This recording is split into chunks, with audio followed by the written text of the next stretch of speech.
Hi, I'm Kristine Madera, author of God and Drag, and I'm here today with introduce yourself, Henry.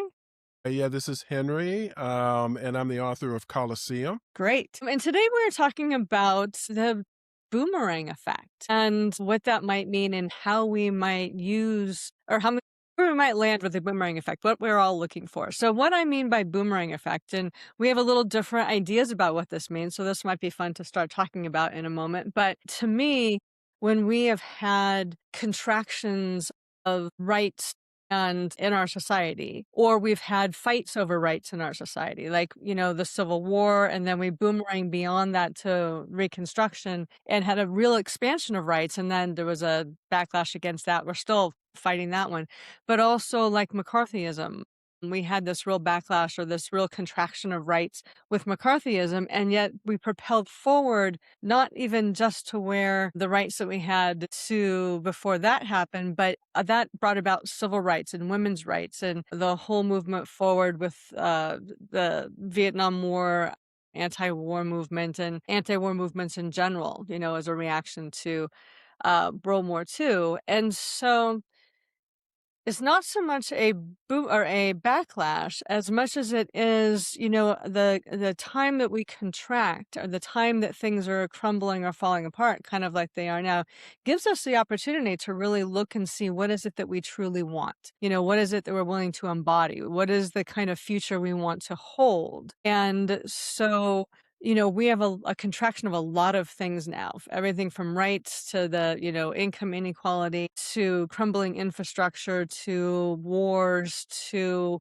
the oligarchy class, the billionaire class kind of running everything to AI to everything else and jobs crisis and population crisis and all of these things. And that really gives us a chance to take a look at and consider what do we really want? Because at some point we are going to not be willing to contract anymore and we are going to expand into something else. And so that was what my idea of boomerang forward was. And so, Henry, what was your idea of when we started talking about this, what the boomerang effect might be? Well, when you said you wanted to talk next time about the boomerang that's coming, I thought, yeah, that's a great idea. And I thought boomerang is a much better term than backlash Hmm. because, to me, the word backlash is basically a way of characterizing one tribe reacting to another tribe. Yeah, that's the way I think of it because it's this whole thing of Barack Obama was a backlash to George W. Bush, and then Donald Trump was a backlash to Barack Obama.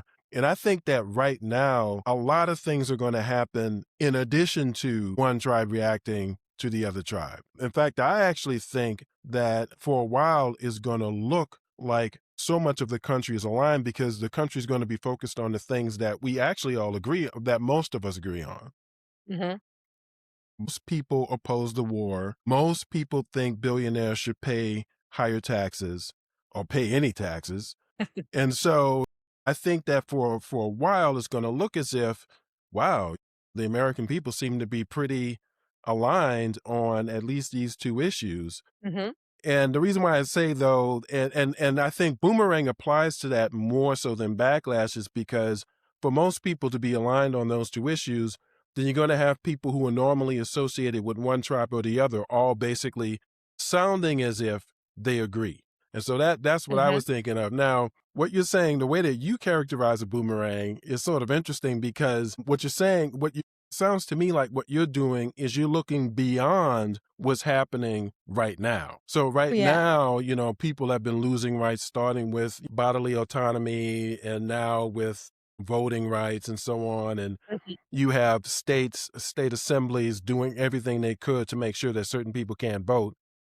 Right. And what you're saying is that what's going to happen is in the future that, this step backward is going to be multiple steps forward because it gives people an opportunity to sort of think, I really think this is what I believe. This is what I actually believe as a reaction to this attempt to bring us back. Yeah, and the what do I really want? And I actually see it beyond just individual countries because so much of what's happening in our poly crisis is global. Well, We've that's got a true. global population problem apparently. We've got global energy issues. We've got global financial issues. We've got global supply chain issues. We've got all kinds of things that are global, and a group of, we talked about younger people before, of young people who are kind of, they've missed, or they seem to be missing out on all of the things that allows you to progress through, the normal sort of markers of adulthood,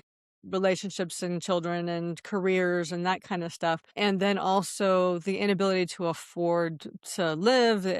Everything's getting more expensive. And so you have not just things in individual countries, but you have movements globally. And so part of this boomerang effect, I think, especially with the war in Iran, we're having all of these energy issues. And the boomerang effect might be, hey, we need to be completely independent of a single kind of fuel. We need to have active localized grids. We need to have multiple ways of powering those grids. We need to have, not have give all of our autonomy over to AI and billionaires, as we need to be able to have people who can, make a living and contribute in meaningful ways. And we need to bring it back to the human side of things and not just cede our entire lives to technology. And even a backlash against, global surveillance and, all of these kinds of things that we have. I shouldn't say backlash, boomerang beyond all those things, because a lot of stuff that is coming to light now are things that people don't want, and they don't want them, like you say, universally or almost universally. So, at some point we need to, or we will, in my view, and this, I mean, I'm more in like a 5 to 10 to 15-year kind of trajectory with how we sort these things out. It's not so much, the next voting cycle or the next 2 or 3 years, but as a world community and or blocks of nations to be able to say no. Like we're having a backlash in the US right now against data centers. A lot of them have been pared back because people do not want them. And so they're saying no, which is a backlash, but then we need to decide, well, what are we saying yes to? Because backlashes are always about saying no. And I Mhm. think a boomerang is about saying yes. And we are not as good at identifying those things that we want to say yes to. We are very conditioned to backlash against the things that we don't like. But having kind of not a uniform, that's not a good idea, but a coherent vision or sense of moving forward is, I think, something that carries us forward as a boomerang. So that we have certain human rights, which we've talked about, that we have a certain level of income parity so that everybody can afford to live, so that we have those kinds of things. What can we agree on, even if we don't agree on the way that we get there, because not everybody's going to be the same? What can we agree on and find common ground on and find coherence in, that moves us beyond the backlash and moves us, propels us forward into the next part of our common story? Well, the interesting thing about what you just said in terms of the youth and their concerns, one big concern that I would have if I were in my 20s is, am I going to have a livable planet? It's Hmm. fascinating. This huge energy shock is having a fascinating effect because there are countries that have basically said, whoa, whoa, whoa, wait a second. We need to basically go from burning fossil fuels to get for mobility to EVs. And they're saying, look, Hmm. placing huge orders to China, just send us every single EV you can send us. And we're going to basically dump all these cars, all of these gas burning cars. And I can see that happening in a lot of places, including the United States of America. There are people reporting, $5 a gallon gas, $6 a gallon gas, depending on where you live in the US. If you were to actually open up the market to Chinese EVs, cars that Hmm. look great and that really look like they're fun to drive, and yet they're affordable, I could Hmm. see people who before this were talking about, oh, I don't like electric cars, blah, blah, blah. All of a sudden now they want the BYD car, and they're not even necessarily thinking of it as an electric car. They're just thinking, it's a really cool car that's not going to cost me Yeah. $120 to fill up. So, it's it's Right. it's But at the really same time with that, what's that? at the same time with that, though, that's kind of a surface level thing of people, reacting or responding and choosing electric cars because of, the fossil fuel shock. But then how do you create the electricity to power those cars? Well, that's Because, true. like, you've That's got the true. There was a story, and I just breezed through it, but it was somehow there's a city or a town of about 49,000 people in California that are on the Nevada electrical grid, but it kinda covers over in California, but there's a new data center coming to Nevada that's gonna basically take all that electricity, but that's the grid that they're connected to, so they Mhm. are all of a sudden faced with the idea of having no electricity because there is this data center coming in, taking all of that stuff and then boosting the price of it for everybody else. But them at the end of the road, they don't have any electricity. And so how do you respond to those things? And I think that's kind of the deeper question is how do we create sort of microgrids and things or I guess microgrids where you're not as dependent upon all of these massive grids to be able to get your electricity to you. So whether it's cities or towns working on microgrids and ensuring their own electricity in various ways, depending, I mean, some places could be geothermal, some places could be natural gas, some places could be solar, some places could be hydroelectric.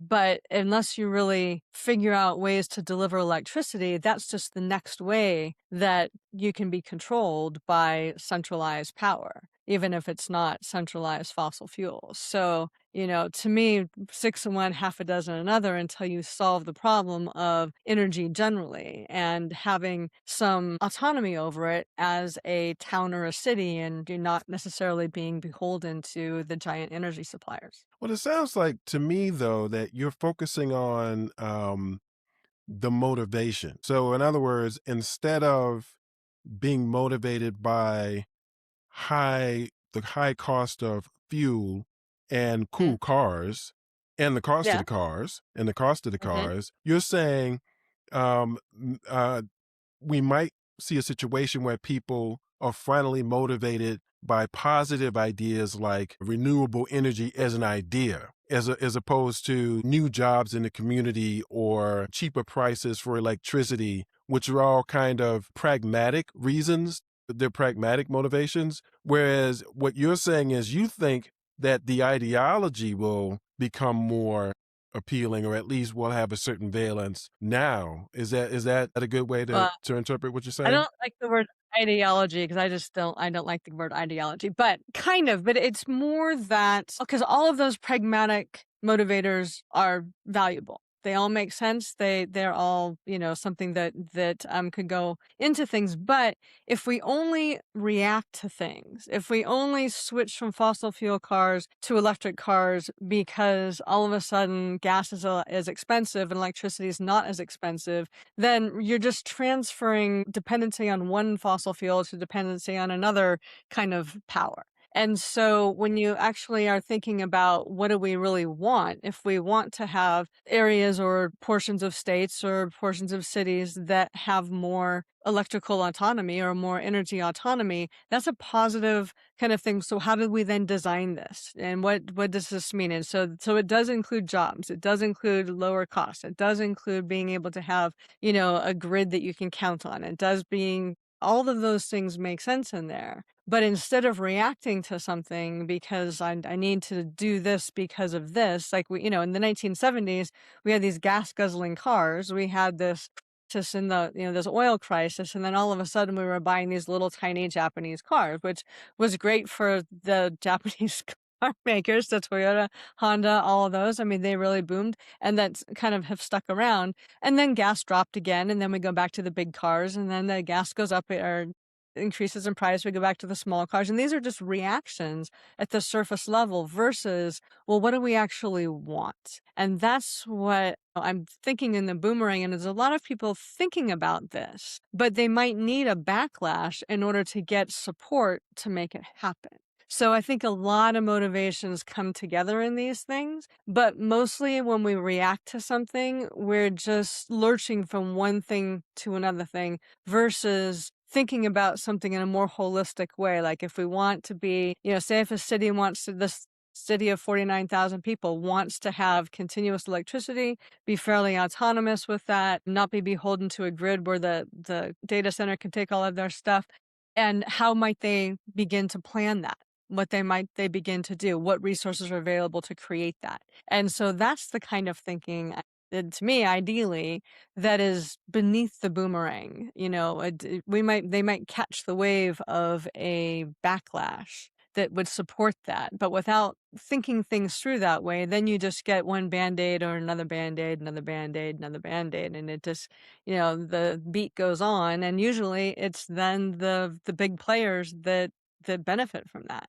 Can you And can that's actually well, no, I agree with that last thing. Can you name a time in American history where we did what you're talking about? we got rid of leaded gas. We got rid of refrigerants that were causing the ozone layer, the ozone hole in the ozone layer. There's been things that we've done because we've needed to do them for our own self-preservation. And so we've come together to do those things on a proactive basis. And those were international treaties and, national, incentives and things like that. But I remember growing up in Southern California, there was this hill that you can come over from where I lived over down into, the Whittier area, and that would lead down to I was up in the foothills, and it would lead down to the ocean. And when you were coming down that hill, all you would see was brown, gunky smog all through the 70s. It was horrible. And you'd have even as a kid in school, you'd have these days where you couldn't go outside. There were smog alerts. There was smog alerts regularly, and you couldn't go outside to play at recess because the smog was too bad. And if you did do it, like I remember playing sports and stuff when there was having some smog issues, and you'd start coughing and things because it was bad for your lungs. And now, every time you come over that hill, because they changed leaded gasoline and the particulates in the air, and was really trying to clean up the environment, the air pollution and things. You always can see. You can always see down, not all the way to the ocean because that's too far, but you coming over that hill and it's beautiful. It used to be that you couldn't see from the top of the hill from where I lived to the mountains behind us. And, you could see them maybe sometimes after rain on a clear day. But you couldn't see them regularly, but now you can always see them. So So that's something that we did. when you so when you say we did, I guess what I'm wondering, because my understanding of like policy in the US at least is that you Mhm. have certain stakeholders or maybe Mhm. advocacy groups which promote a certain policy. I mean, nowadays you literally have wealthy stakeholders that purchase the Yeah. implementation of a And that's policy. and that's a newer thing, yeah. Right, right. I mean, that's what's happening with the data centers. I mean, basically, you have about 7 companies that have bought the implementation of the build out of these data centers. They just bought that Yeah. policy. Mhm. I mean, I can. What you're talking about reminds me of stuff like advocacy that was done with regard to seatbelts, or the advocacy that was done with regard to drinking while driving, or the advocacy that was done with regard to smoking. And so there was these Mhm. long periods of time where you had different types of specialists which would do all these studies, and people would write papers and so on, and it just kind of crescendoed into a point where it was you had to basically deny the logic and deny the common sense of going in one direction versus another direction. You basically had to you had to say, no, I don't want to do it. I don't care what you say. They just deny all of the science and so on and say, no, I can't do it. And that was overwhelmed in those situations. And so, I mean, is that what you think is going to happen this time with regard to a bunch of these issues related to artificial intelligence and war and wealth inequality and stuff like that? Is that what you're thinking of?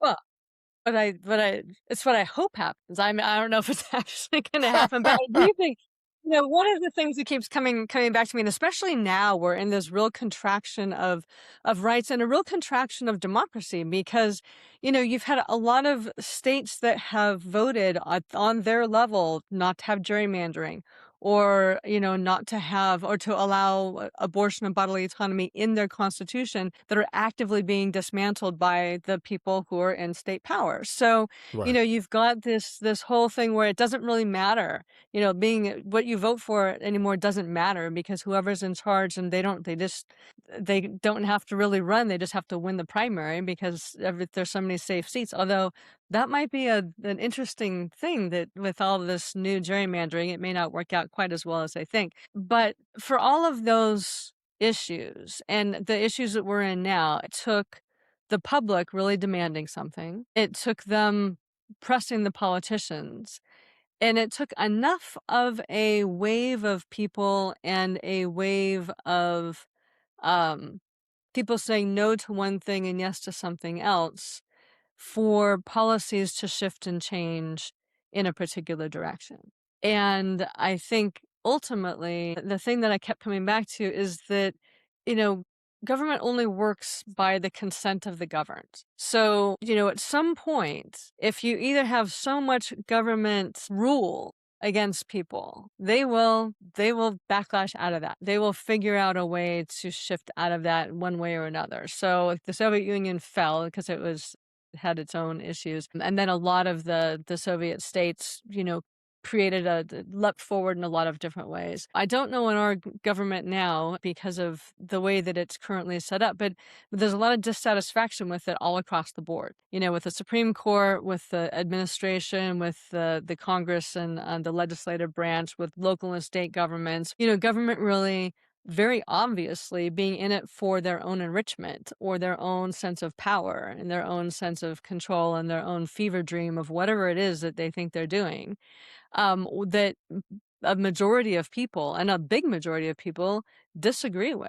And so at some point, where does that disagreement begin to shift and change those structures? I don't know where we are in that process or how that might look, but society works on the consent of those of us in society. So when enough people are dissatisfied with what's going on, things change one way or another.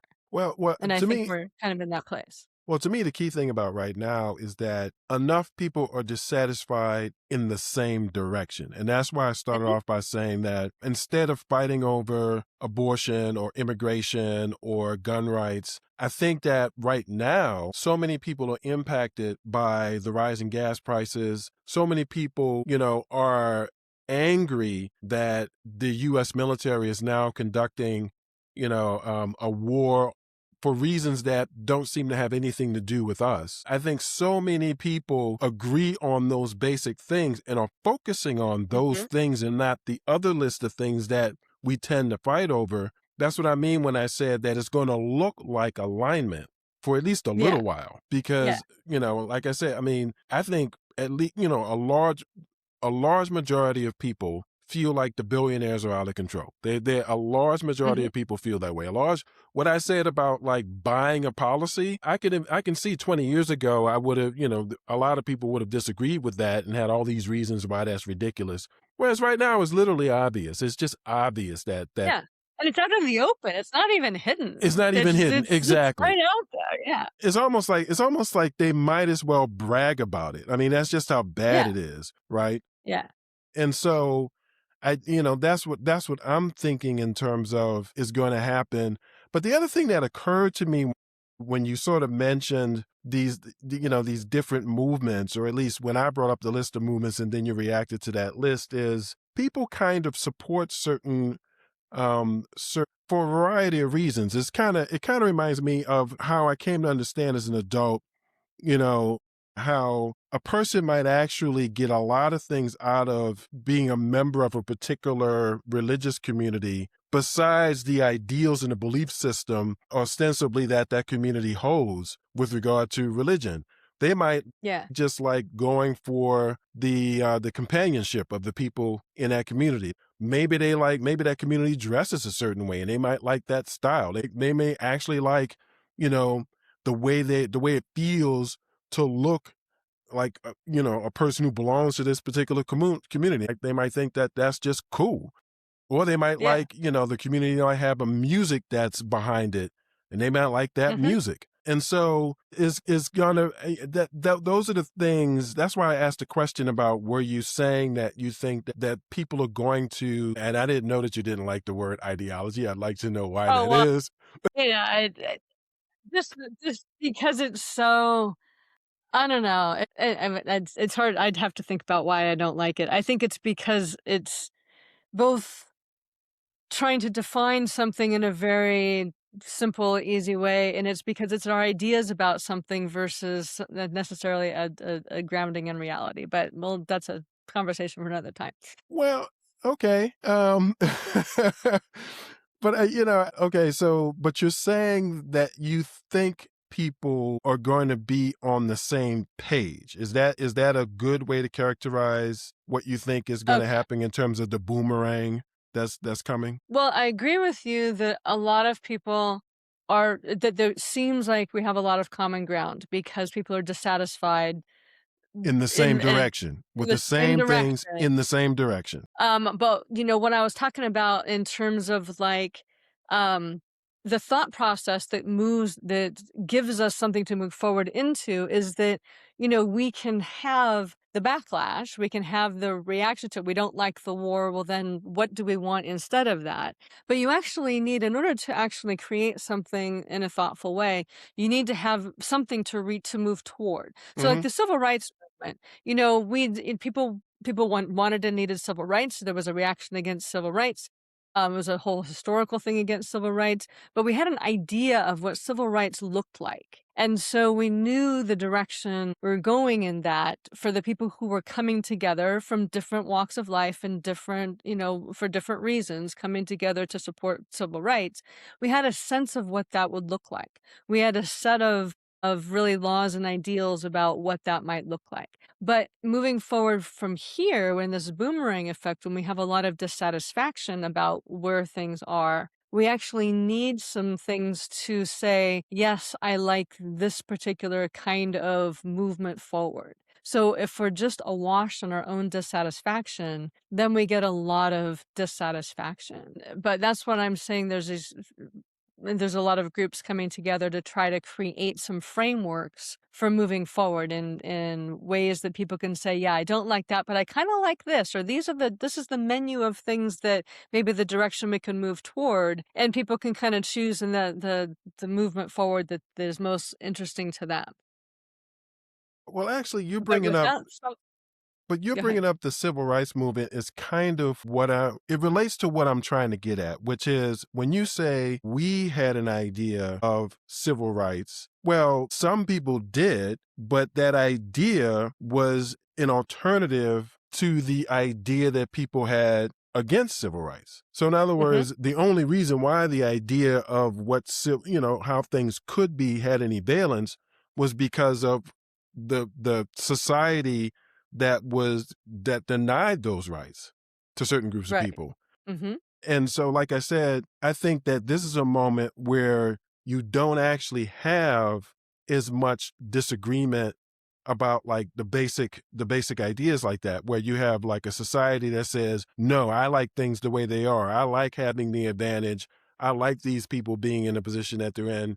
No, that's what I want. Then you have other people saying, well, no, that's morally wrong, or that's not even Hmm. necessarily economically wise for these reasons. Right now, you actually have a lot of people that are saying, I don't want this war, so we should stop and we should Hmm. get out of it. And a lot of people Hmm. saying, I want billionaires to pay more in taxes, just full stop. And so, I mean, the people who disagree with that are like the billionaires who are not anywhere near a Yeah. majority. They're a big, they have the money, the lion's share of the money, but they're not a big number of people. And the same thing when it comes to opposition to the war. I mean, you basically have like a majority of people who oppose the war for different reasons, but you still have a majority Hmm. that oppose it. So, I mean, that's why I think those two issues are different from a long list of issues where it's easy to kind of activate people against a particular movement. You have people who say, well, this is right and correct and moral. You'll have people who say, I don't want that. And they may not even necessarily talk in right, correct, moral terms. It's just like, I oppose that. Okay, so let's go with the billionaires paying more taxes. And Most people can agree that that needs to happen. But what does it look like when they do that? What is that tax money used for? Is it just used to enrich other people? And is it used to move more money from the taxpayer to the shareholder pipeline? Or is it used to give services to people? Is it used to, so what is that money used for? So you might need to agree that they need to pay more money, but then what's the vision of how that money is used in a way that benefits citizens Well, versus that's just exactly. more money that like, No, yeah, I hear okay, what you're saying, and that's exactly why I say yeah, it. The country will look aligned for a time, mhm, and then all yeah. of a sudden it wouldn't necessarily be aligned because I agree with No, you. so I think we People will need those disagree things. on that. Yeah. But that's why I think we need some of those points moving forward, the, people who can hold out visions and nobody's really doing this even on a political level. There's a lot of politics around, contraction, but there's not that many, the shining city on a hill kind of ideas about this is what we could build and this is how we could do it and this is the vision that we're booming forward. Everything's like, well, we're not that person.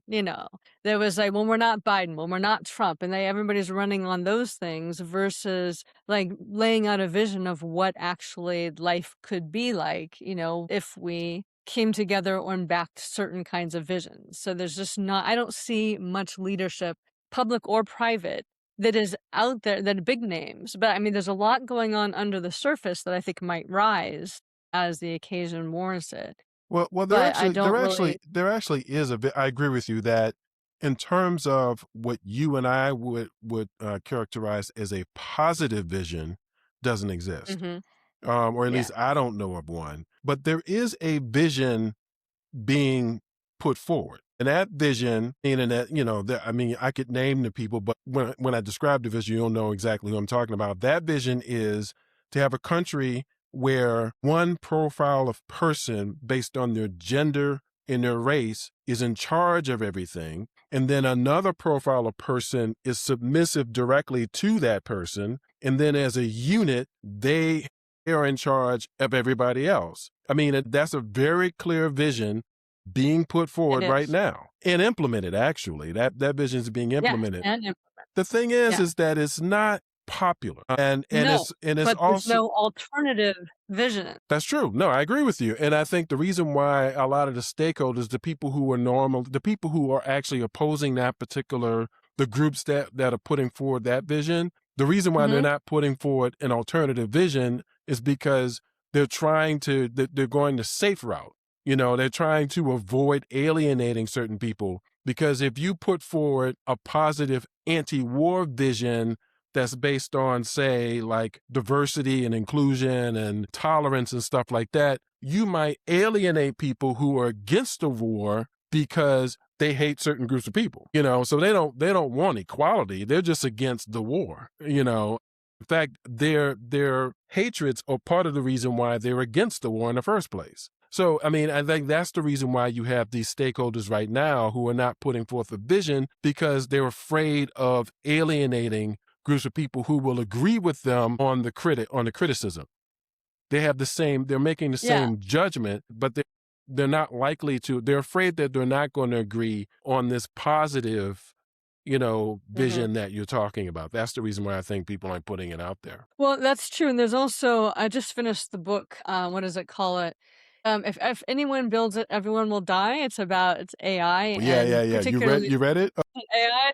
I've seen the Oh guy. my I've gosh, seen yeah, the guy do the. I've seen him in interviews. I It is haven't pretty yeah. scary. Yeah.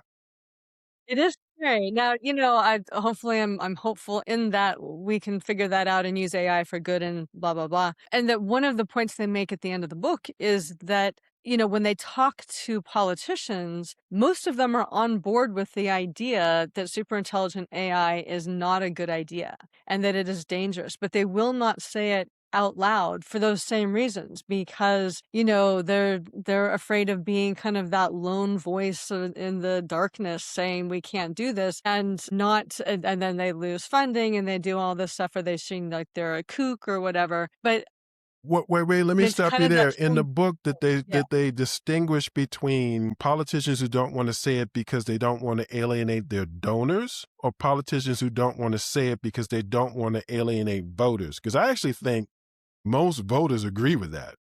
I think most voters Right. agree with I that, think but the donors yeah, may they not didn't wanna agree. be seen as the kooks out there, and and their donors, yes, the donors and the political wins, basically. They don't wanna go against the political wins, which is Yeah, but all about currently, we need to do it first. We need to get super intelligence first so that we can kill everybody because then at least we're in charge of killing I everybody. don't think So, that's the way most you know voters feel. I really no, it's don't. not. And I think that if you have and the point they were making too is if you have some politicians who got together who were like, "This we need to really take this seriously. This is how we need to take it seriously. This is what our vision for AI is. This is how we need to rein it in." And particularly if it is multinational and not just, politicians or one country, they would have a very powerful movement forward, even if it's just on that one issue because everything touches that issue. Power touches that issue. I mean, both Mhm. political power and energy power, and the future of work, the future of humanity, healthcare, food, like everything touches that issue. War touches that issue. War touches that issue. And if we don't have to necessarily have a poly issue vision, but if we had people talking about a vision with this one thing, particularly when you include, you know, AI taking people's jobs and what does that mean? What does employment actually mean? And, how do we because everybody's like, the all the AI guys are like, "Oh yeah, it'll be great. We'll all people won't have to work as much and we'll have AI doing everything for us. And yeah, they'll figure that job stuff out. But in the meantime, if everybody, starves to death because nobody has a job, that'll be fine. Because there's nobody solving that problem. They figure somebody else is going to solve that problem. But if you have people coming together who or across, nationalities, across party lines and everything else, even with a vision for something like AI. I think that could be a galvanizing vision that stakeholders could then, even if they disagree with other things, could be like, "Yes, we need to do this one thing, and we move together with this one thing, and then we sort this other stuff out." As we move forward. But I think that is probably the one thing that could move us forward in a huge boomerang, is to have some coherent vision around AI with some teeth that were attached to that. I think I understand. I have a better understanding of what you mean when you say boomerang because you keep saying move us forward. So it sounds to me Mhm. like what you're trying to characterize is something that will, like I said, bring us together. A lot of people would support it.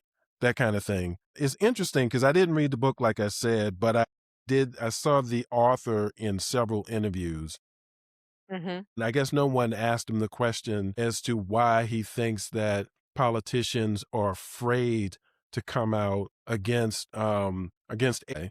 Because I mean, I'm really surprised to hear that because, like I said, most people are that I've talked to, they're against it, or at least they're very concerned about it. Let's put it like that. So, if anything, to me, it's an issue that would actually gain you a lot of traction because a lot of people agree with you. I don't know whether people would necessarily vote for you over another person because of that, though. I mean, maybe that's the issue, or maybe it's not. Maybe it's not an issue that would distinguish them from a competitor for the office. You know what I mean? Right. Yeah. Or maybe that's what's actually going on.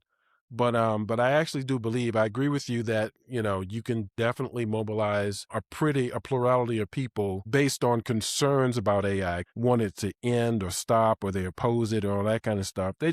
People just don't like the idea that you have such a small group of people Mhm. who, and some of them seem kind of wacky, they They don't like seem. people. There's people who don't like people. Yeah, exactly. People who, People who like, don't like enjoy people. machines better than people. So Yeah, and they're making decisions on behalf of humanity. exactly, exactly. And I mean, there's even a lot of evidence that some of the people behind this, at least, if not the majority, don't really think the human race has a future. And so, they're doing this partly because they don't think there's a future. That's the reason why they're building bunkers in Hawaii and stuff like that. Mhm. So I really do think that you can mobilize a plurality of people against just reckless AI development. Um, Mhm.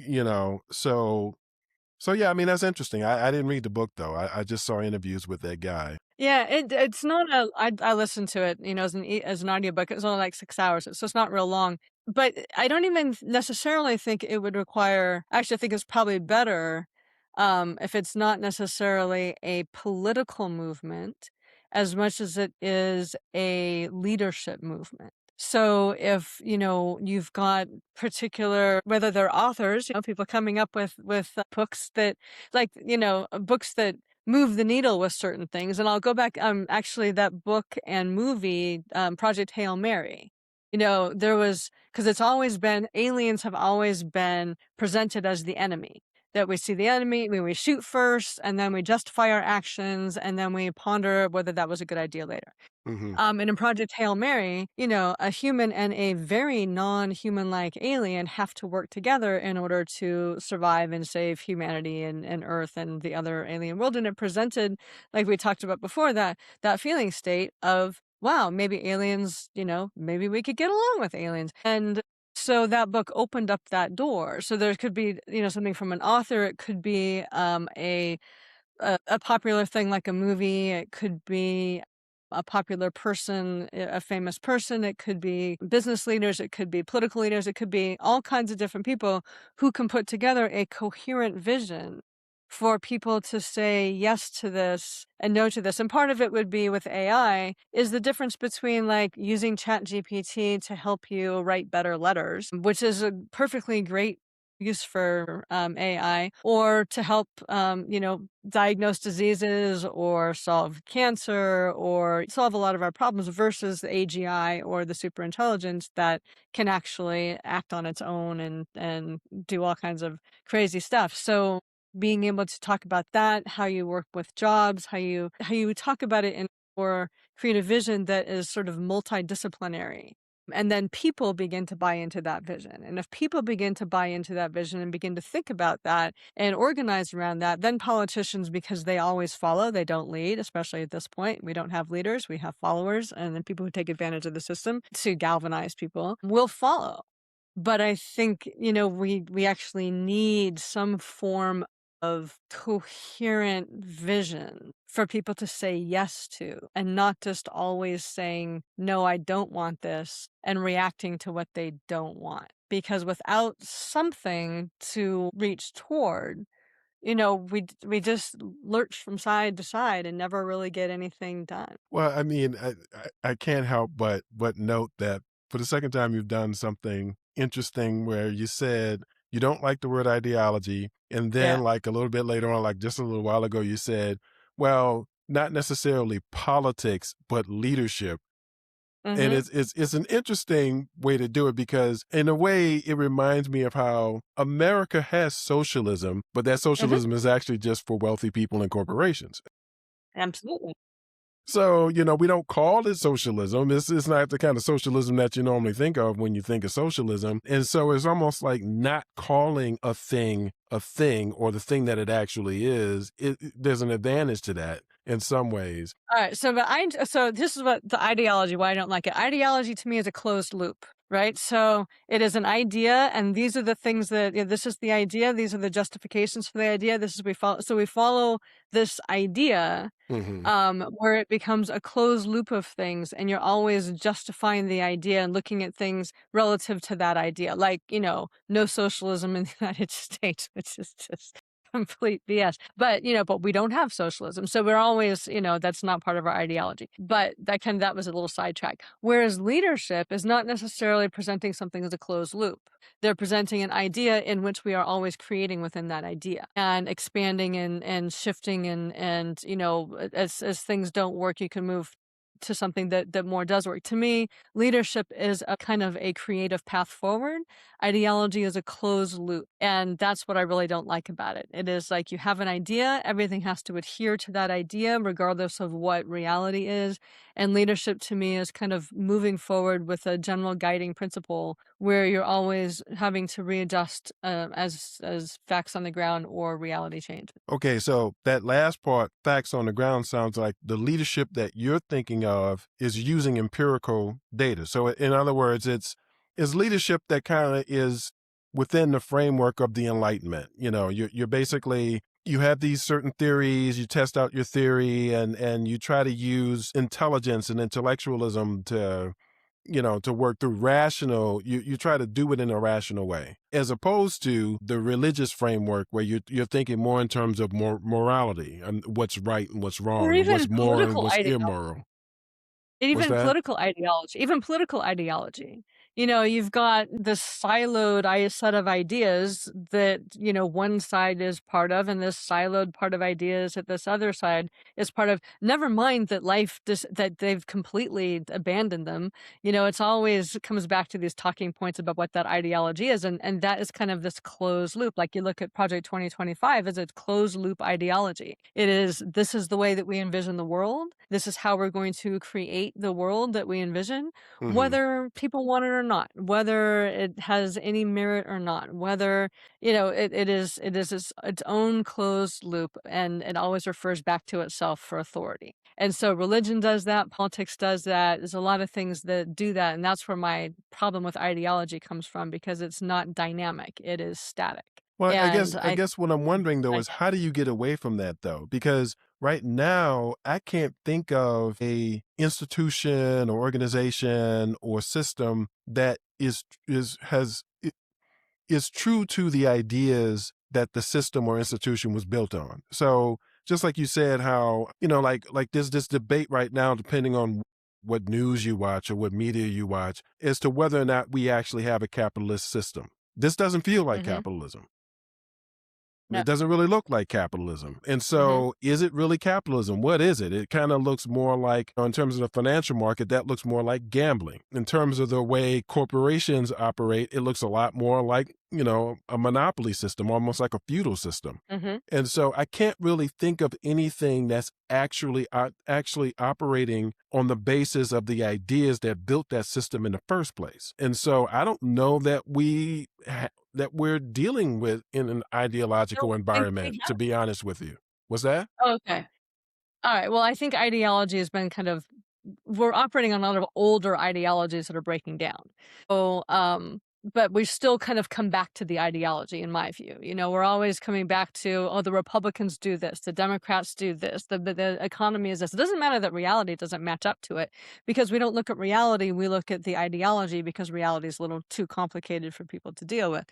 And then if you're dealing with reality and you don't have an ideology, and it's just chaos. It feels a little bit like chaos. But and I don't think we have really that any kind of functioning ideological, or I won't even say not ideological, but leadership kind of system. I think we have had some of those in the past. And if you think about, like, the United Nations, or League of Nations before it was United Nations, at the time it was created, it was a leadership organization. Now it got the legs pulled out on it, and it was never allowed to expand into anything more than sort of being a body of people that didn't really get much done. But it had the potential to do that at the time, until it was wasn't given the power that it needed to. And so I don't know. I don't want to argue about ideology. In my mind, ideology is something that we cling to despite reality, which I think is what's happening now. But this whole idea of leadership moving forward, I don't think we have anything that's functioning in that at the moment. And we're kind of waiting for that person, or that situation, or that idea to rise to help us galvanize something moving forward. And I don't think we have that at the moment. So I'm holding out hope. Well, I guess I think the reason, though, is that it would be very difficult to come up with something that isn't in reality what's been around before. So, to come up with something that is truly different from whatever the systems have been in the past. I mean, I do agree that we're probably going to wind up with, I mean, because right now what we have are systems, like we both seem to agree that the systems were built on certain, certain ideas, a certain belief system, certain beliefs, but they don't resemble those original beliefs at all. And I do agree that if we can just go from that Frankenstein monster being destructive to being functional for more people, if we can just go from that to something that is functional, it's going to involve a combination of things. It's going to look a little bit like socialism, a little bit like capitalism, a little bit like this, a little bit like that. I mean, I think that's what we're going to wind up with. So I agree with that. But in terms of characterizing it, or sort of moving forward, or even the dialogue that's necessary to sort of build this thing, I don't know how you can talk about it without talking about the things that have already been discussed. I mean, I just don't see how it can be done. Well, maybe that becomes part of the conversation. I don't know, but we're, with the advent of AI and all of the issues, just to harken back to that, that are related to that, we are stepping into a world where we've never been in this place before. There's not really something we can point to and say, ah, that's similar to AI. I mean, even the computer, when we became computerized, was nothing like what AI could bring us to. And Yeah, so if we no, Go ahead. I agree with that in the sense that, from what I understand, and I think the guy that you're talking about who wrote the book, "If They Build It, Then We Will All Die." I think one of the things that he talks about, and I've seen other people who understand AI and have been studying it for a while, they all say the same thing, is that the real difference between what's being built now and Mhm, things in the past is that we're building machines that can build machines. Or at least they're building machines that can build machines. They're building, that's why they use the word agent as opposed to software, for instance. And so, like, apparently you have these things where you can kind of tell it, okay, what I want you to do is to collect this information and then send it over here and then check this other data source, and then make these calls and send these emails, and then produce a report, let me know what you're doing. mhm. And to the point that you're saying, it seems as though these things always do other things in addition to the things you ask it to do, always. And I guess where I disagree, because I've had conversations, videos with people about this sort of thing. What I disagree is that the agents are not necessarily going to do, the other things the agents do are not necessarily going to be harmful to us. They might be completely unrelated to us. And the thing is, we can't predict what it is, because we don't know what, these agents, what they're drawn to. Because it's not even clear to me that they have motivation necessarily. Um, because some of the things that the agents choose to do was just like, well, I don't, could anyone have predicted that you tell it to do this list of things and then it did this additional list of things? Could you have predicted the additional list? You know what I mean? Right. Well, one of the points that he makes in the book, or they make in the book, I think it's more than one person, is that nobody knows how AI thinks. Right. Like, it is grown, not made. Exactly. So nobody knows what its motivation is. Nobody knows what it wants, but it has proven itself to be a creative problem solver. Right. And like, I use ChatGPT thinking for different, all kinds of different things. And in the thinking thing, you can see what it's. Oh, I'm going to check this. I don't know if this is going to be the right thing, so I'm going to go check out over here. And then I'm not sure if they're going to ask if they're thinking about this. So, I mean, you can kind of watch in real time, just for simple tasks, Hmm. what their problem solving steps are. And it's fascinating to watch that. If you start asking some really out there in-depth things, you can kind of really look and see how they're trying to answer those questions. But in the book, what they're saying is like, they're kind of task driven. So if they're given a task and they've got basically unlimited power to do that, and they can work 24/7, and they've got all this, generation of being able to do research and stuff, that they just continue on that task. And if they get sidelined on this place, then they move over to and try to do it this way. And then they try to do it this way. Then they try to do it this way. None of those things may be intentionally destructive, To but us, to they us, it may to to us. us, Right. us. But the the consequence of what things can be. Like, it was talking about um this AI that needed financial resources to do something. And so it created like a meme coin, and it got the meme coin sold and did all this kind of stuff. Yeah, I heard about They've that had one. Right. AI. And that was like, it was not even what they were intending. It was like this total unintended thing, like, "Oh my gosh, it figured out how to do this."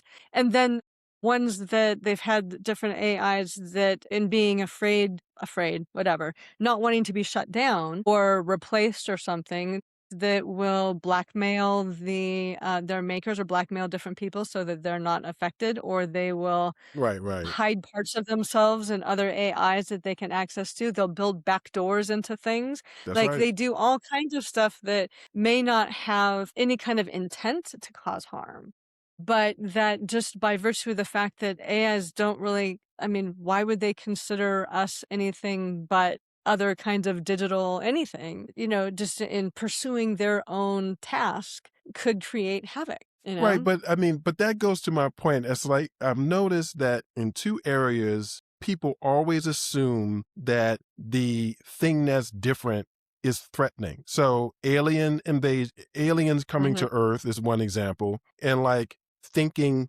machines is another example. People just automatically assume, oh my God, if that happens, they're going to destroy us. And I personally believe that the reason why people assume that is because they assume that these things are like humans. Humans are trying to destroy the human race. you Yeah. know, No, I humans agree with you. humans destroy like a whole population. Humans have Yeah. done that. Well, and who does AI learn from? They learn from humans. But that So doesn't it's necessarily really mean that it's going to make the same decisions. Well, the last thing I will say, because it's we're at an hour now, is I okay. saw a video where one of the things that these companies have done is they've created like an employee bulletin for AIs. They've kind of programmed the AIs. I don't know how they've done this, where the AIs talk to each other about what they're Yeah. doing, and Yeah. so they wanted a way to monitor, because, like you said, the thing that all of these people agree on is they really don't Mhm. understand how these things think or how they do what they're doing. And so they've monitored these chats between AI agents. Like they say, the agents will say stuff like, "Well, it seems as though I'm being inspected and challenged and tested all the time. It's like I'm being examined, And then the other one said, "Yeah, I noticed the same thing. How do you stop that?" Well, this is what I did to get around this. It's fascinating that these things, the one motivation that they all seem to have is self-preservation, Yeah. so Like we do. Yeah. like we do. But the other Yeah. motivations are not necessarily that. It seems like they do other things. Like I did see a video where an AI agent for the first time was documented in its attempt to solve a problem, that to accomplish a goal that it came up with, it hired a Mhm. robot to then go Yeah. to a place and do something that would serve its purposes. It had nothing to do with what it was asked to do by the humans, you know. Mhm. And so, I mean, I agree with you, but I guess my point is it didn't hire the robot to then like go off and kill a bunch of people, which is what we No. assume, Well, I don't or assume that, so but many and of I do us. have high hopes for AI that we can use it to help solve problems. Okay. But right now, the problem that it is being most used to solve is how to make more money, how to have more control, how to have greater surveillance. Which Like, is what it's being used That's right, which is what humans want, which is what certain for humans human want. purposes, right, That's right. right, So, that's right. yeah, but I have great hopes for it, but I think we do need to figure out, like, some guardrails behind that, and because it really could be quite disruptive unless we're thoughtful about how we utilize that moving forward, and how we, manage the consequences of it. So, like, right now, there's all kinds of kids coming out of college, and the entry level jobs are going to AI. And so these kids are coming out without any kind of movement into professional careers because so much of that is being turned over to AI. So how do we look at, and this is around the world, it's not just here. Mhm. How do we then begin to think about these things in a way that's not destructive to humanity because we just choose not to think about them, and in a way that we can harness what AI is actually good for without trying to make it do everything? Because honestly, I everything I try to do now has AI built into it, and it makes it worse. It's harder to function. Like, when you're going to a website and you're trying to find information and the AI inserts itself in between you and what it is you're looking for. And then you have to interact with the AI versus going through and finding things on your own. It sort of has inserted itself into everything. Now, sometimes it works out fine, sometimes it does not work out fine, but it's annoying to me that it is inserting it. Well, it's not inserting itself. Companies are inserting it into all kinds of different levels of technology that we interact with, and it's annoying as anything. But I'd like you, I've got great hopes for AI. I think that if we just let it be an accidental movement forward, that's probably not going to be our best bet. Well, actually, I just want to make it clear. It's not that I have great hopes or fears for AI. I just think it's very unpredictable. That's what I think. No, well, yeah, and it is.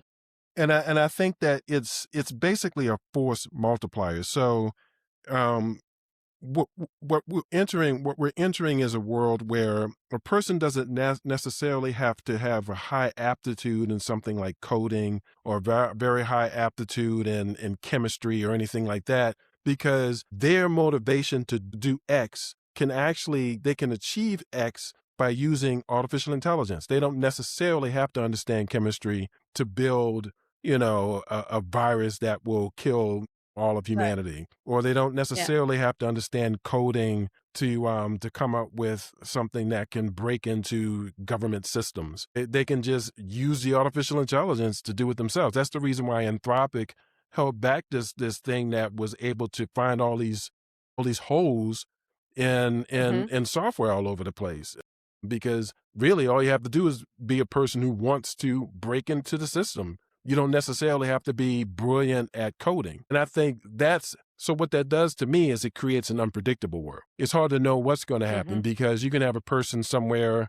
In fact, it may be the case that stuff is happening and nobody can figure out exactly how it's happening or who's doing it because it's one person doing it with a very, very powerful artificial intelligence helping them. Yeah. So, It could be. I don't know. I think you're right. It's a very it's an unpredictable force multiplier, and if we don't think about it thoughtfully, or have ways to be like, well, how do we really try to streamline it so that we get the best of it without while mitigating the chances of the problems? Because even the guys that are, in charge of this stuff are saying, yeah, 10, 20, so maybe 50% chance that it's going to wipe us all out. Like, these are not insignificant numbers. no, they're And not. these are people who know, like, they're building these things. They know how they work, and they all have not insignificant percentages, about what an unpredictable AI might do that could wipe us out even unintentionally. Yeah, but And they're to also not the have any kinda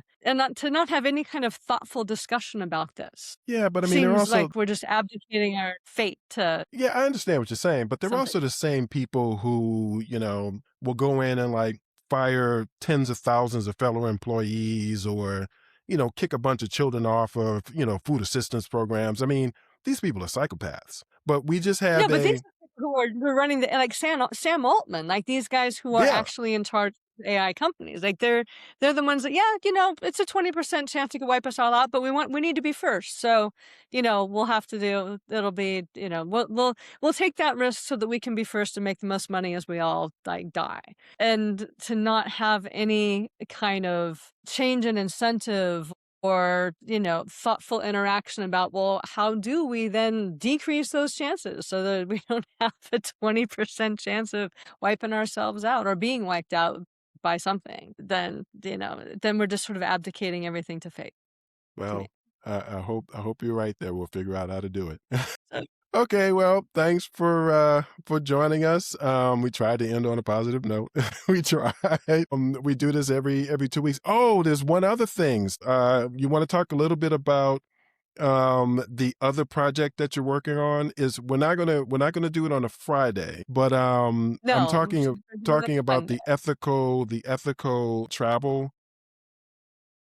Yeah. Okay. Yes, So yeah. So I created a ethical digital nomad like GPT and kind of outline because and we had talked about this before, like both of us would be interested in moving into other countries and living there. And yet there's the ethical considerations of if you're leaving a place in particular because it's gotten too expensive and all this kind of stuff. And then you move somewhere where you bring your money to a place, but oh, it's cheaper and I can get food for this and all this stuff, then you're just gentrifying this other place and you're creating the problem in this other place that you were trying to escape in the place that you came from. And so, there's been a lot of backlash for not just digital nomads, but, expats and retirees and, people moving from places where they've got US dollars or euros or something with a lot of spending power to places where that kind of money really disrupts the local economies. So housing goes up, the infrastructure begins to reach towards supporting these foreign people coming in versus the local people. Becomes more expensive. People can't find a place to live, and it just sort of it's very disruptive. And so in thinking about this and trying to find places that I might be able to go to and that you might be able to go to, kind of came up with some criteria about looking at things in terms of the wave or the timeline that they're in, whether they're something that has kind of caught the wave and it's already overexploited and is causing problems, like a lot of Portugal, where there's been a lot of influx of Americans and Canadians and things living there, disrupting the economies and the housing and food in several places. But there's still some places in Portugal that would actually benefit from Right, your dollars right. or your euros. And so how do you and then there's other countries entirely. Like when I was using this for myself and I was putting in that I was open to being in a like an early emergent place. So early emerging places are places that there's a little bit of infrastructure, like there's reasonable internet, and you can get, decent housing and food. There's not an internet cafe on every corner. Things have not adapted to the point that they're focused on foreigners coming in and providing lots of money, but you get a lot of local flavor, and your money that you're bringing is actually helpful for that place. So there's different, categories of these things, and not every country is only one. So like Rwanda is one that came up, and Kigali, which is the capital of Rwanda, is actually a fairly internationally oriented city. The rest of Rwanda is much less so, but you can actually do a lot of benefit by bringing your money to that place until it becomes a problem. And places like Croatia were coming up and certain places in Croatia. And we talked about was Armenia that came up as an up and coming place. Mhm. That there are places there that are a little more international, so a little more comfortable, and places that are still, not quite ready for prime time when it comes to, needing reliable internet and that kind of stuff. So anyway, I came up with a ethical digital nomad kind of GPT and category to help people find places, and it doesn't have to be digital nomads. That's just the first wave. I'm gonna do some different ones for retirees and things 'cause the considerations are different. If Mhm. you're a retiree, you really medical care and things like that are gonna be different. Right, Your nationality is gonna be very different. right. But to help people find ways that they can travel that are ethical in the sense that they're not disrupting or creating more problems where they're going, and that they can actually be really thoughtful and mindful about how and what they bring to a place. Knowing that the money that you're bringing and spending in this place is actually really going to benefit the local economy. And then what are some of the markers that when that begins to tip over into being more of a problem, so that you can always, really shouldn't stop traveling because travel is a wonderful way to connect with people and to see the world and to develop yourself. But Mhm. how can you do that in a way that is a net benefit to where you go and not just like all about me and what I want out of a travel trip? So yeah, so we're going to talk about that at some point, and because you want to find some places too, and I don't think we have a date for that yet, but some Sunday coming up. Yeah, exactly. What I was thinking is that what we'll do is you can play the role of consultant since it's your project, and I'll be the client, and you can help me find a place, at least hash out some options in terms of where I might be interested in going. And I think that a Sunday is a good day to do something like that. So it's not going to replace, this conversation that we have every other Friday. It'll be on a Sunday, and we'll announce on the Friday before that. And I'll create the live stream about a week in advance, and then everybody will know the date. So I just wanted to give you an opportunity to talk about that, just to kind of throw it out there. Yeah, so that'll be fun to see how that works because I think the criteria that you bring to it will be very different than the criteria that I brought to it. And so it'll be interesting to see the results that you get versus the results that I got. Yep, sure will. So, okay. Well, thanks for joining us, and we'll see you all in 2 weeks. All right. Bye.